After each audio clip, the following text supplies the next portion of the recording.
Spiderman 4 এর পরিকল্পনা গত বছরেই শুরু করেছে মার্ভেল।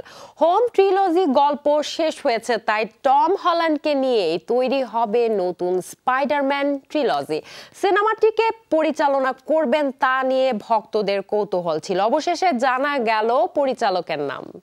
এলো ভিশন মুশকিল আসান অফার। যে কোনো ব্র্যান্ডের পুরনো ফ্রিজ নিয়ে চলে আসুন ভিশন শোরুমে আর নিয়ে যান নতুন ভিশন ফ্রিজ 20% পর্যন্ত ছাড়। You have a train to catch. Hollywood অভিনেতা টবি ম্যাগুয়ার ও অ্যান্ড্রু গারফিল্ডকে বড় পর্দায় স্পাইডারম্যান হিসেবে দেখে অভ্যস্ত এই প্রজন্মের দর্শক। তবে তাদের অভ্যাসে প্রথম ধাক্কা দেয় 2016 সালে মুক্তি পাওয়া ক্যাপ্টেন আমেরিকা সিভিল ওয়ার। এই সিনেমায় প্রথম স্পাইডারম্যান হিসেবে হাজির হন টম হল্যান্ড। লাল নীল পোশাকে অ্যাভেঞ্জার্স দুনিয়ায় সুপার হিরো হিসেবে আবির্ভূত হন Tom. If somebody told you I was just your average ordinary guy. Spiderman homecoming, Spiderman far from home ও স্পাইডারম্যান নো ওয়ে হোম এসব সিনেমার গল্পে সবটুকু আলো পড়েছে স্পাইডারম্যানের উপর। এই 3 সিনেমাকে একত্রে ডাকা হয় হোম ট্রিলজি। মার্ভেল জানিয়েছে পিটার পার্কারের ট্রিলজিকে এখন থেকে নতুন পরিচয়ে চিনবে মানুষ।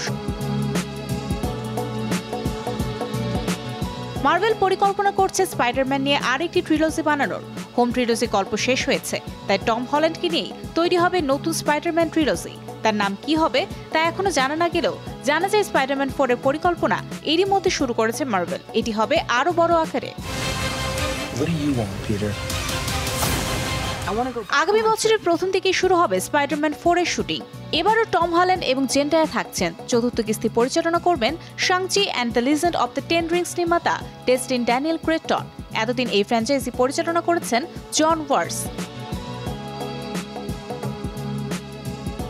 2021 সালের MCU movie Shang Chi and the legend of the 10 rings এর ব্যাপক সাফল্যের পর ডেস্টিনের অ্যাভেঞ্জার্স দ্য ক্যাং ডাইনেস্টি নির্মাণের কথা ছিল। তবে সেই পরিকল্পনা ভেস্তে যায় যখন ক্যাং চরিত্রের অভিনেতা জোনাথন মেজর্স প্রাক্তন প্রেমিকার করা মামলায় দোষী সাব্যস্ত হয়ে মার্ভেল থেকে বাদ পড়েন। এরপরই ডেস্টিনকে দেওয়া হয় স্পাইডারম্যান 4 এর দায়িত্ব। পর্দায় নতুন রূপে পিটার পার্কারকে কতটা ফুটিয়ে তুলতে পারেন এখন সেটাই দেখার। Mario Sen, showbiz tonight. All right, let's do this.